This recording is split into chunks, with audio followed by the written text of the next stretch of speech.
La la la, hey, hey, yeah, yeah. Happiness, joy, gratitude, they seem like really obvious concepts for us to understand. But in fact, science is actually looking very closely at all three of those ideas and how they actually affect us physically and how we can obtain them without actually being consumers. Here to talk about that and her fabulous book and everything she's doing around courage and happiness is the wonderful, the exciting, the always dynamic She's a promoter, right? Kathie Donovan. Welcome, Kathie. Thank you very much. It's nice to see you, Julie and Joanne. Wow, that was looking like so happy today. Wow, I would be happy too with an introduction like that. That's awesome. Wow. Well, it's my life. Happiness That's really right. is the core of my life. I love to learn about it, I love to study it, and I love to teach it because there's a huge appetite and need for it today. People, although we have the perception that we're more connected than ever, we've never been more disconnected than ever. It's so interesting. Oh, actually, you said it was teach it. I thought, well, isn't that an interesting way of thinking about happiness? Because lots of people think happiness is elusive. Right. Lots of people think happiness is just a spiritual thing. But of course, now there's some science behind it, which is really fascinating It is. because it reaches all those other people. Right, and when we say just a spiritual thing, when I talk about spirituality, which I do in my Course in Happiness workshop, spirituality to me is just non-material. You can't see it. That's Right. all it is. It has no religious connotation whatsoever to me. So everything really has a spiritual connotation. When you get up in the morning, how you feel has a spiritual connotation. So we need to really redefine, in my world, how we look at these concepts such as happiness, joy, courage, and gratitude. They've kind of become cliches in the mainstream. And your point that now medicine and mainstream science is now actually measuring, has physical measurement for the effect that being grateful can have on our health and wellness. These things just support what those of us in this personal development field who work with these invisible laws understand. Because I've seen changes in my own life, in the lives of the hundreds of people who have taken my workshops, and people who have read my book tell me all the time, just that one little shift in how I see my life has created a different outcome. And it's interesting because, you know, I've been a health reporter for years, and so you know what oxytocin does. You know, it's the cuddle hormone, right? So 30 seconds. 30 seconds Yeah. of hug increases your oxytocin and Yeah. your feeling of well-being. So of course it makes perfect sense that then we start to look at how we can self-generate Right. our own feelings of well-being without looking outside of ourselves, without relying on other people, Right. because other people do not give us happiness. And the, right? and the ticket is understanding that happiness is an inside job, number one. Absolutely. And the doubtful thoughts that pop up when we say oxytocin will increase your happiness if you hug somebody for 30 or 20 or 30 seconds Right. a day, our thinking mind automatically says, really? Yeah. That's how we're wired as human beings.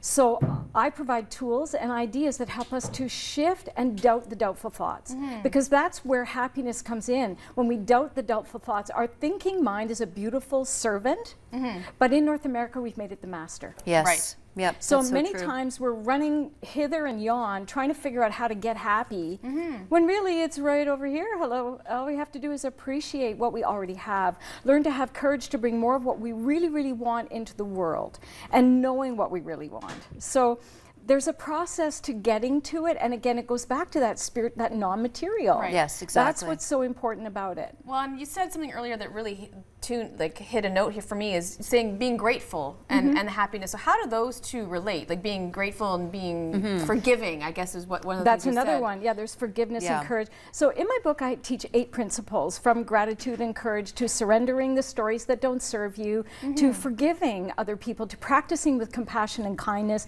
having healthy boundaries, and some other great ideas too. But what happens is that, you know, our thinking mind is so powerful and keeps us safe and small, right? Keeps us safe. I'm afraid of that person, I'm just going to stay over here. That's often what happens. We don't take that step and find out whether or not that person could be a great connection, a good friend, might just be a nice person. We're so run by that. So the idea is that when we operate that way, we're not open to receiving. If we say we want a full life with lots of beautiful friends and positive people, how then by staying over here are we going to get there? Yeah. So practicing with courage actually shifts the chemistry in your body. It actually shifts it, and you create an opening to receive something. Focusing on gratitude as an example, and to me it's a practice Yeah, every it single totally is. day. To me, I don't even write it down anymore. Although I teach the people in my workshop, write down 5 things every day that you're grateful for. It's hard at first. People Yeah. are like, well, I have Well, 5 things. you know, but it's a great practice. It's interesting because this is something my husband and I do. We have the world's longest Facebook thread, and I've spoken to you this before. So we email each other, we'll send each other a note, 3 reasons why we love each other every day. Wow. And sometimes it might be because you got out of bed really quietly and didn't wake me up, because you didn't leave your dirty underwear on the floor. the toilet seat got put down, whatever. Or Could be- you know, It's the small things, And right? it- or you it's held always me, the or you small held things, me Joanne. until I fell asleep. Those little things, and I feel that it strengthens your relationship to actually speak aloud. Not just the, I really appreciate your sense of humor and those generic things, but drill down to the specifics. And I think what you're saying here is, you know, you could get therapy, you could get cognitive behavior therapy and all that sort of thing, but you wouldn't need it if we actually could create this sense of happiness, if we could actually have the tools in our toolkit from children on up to understand how to feel centered in our own lives. I think there are 2 conversations, because I think professional support is super useful, and I think a lot of people need it.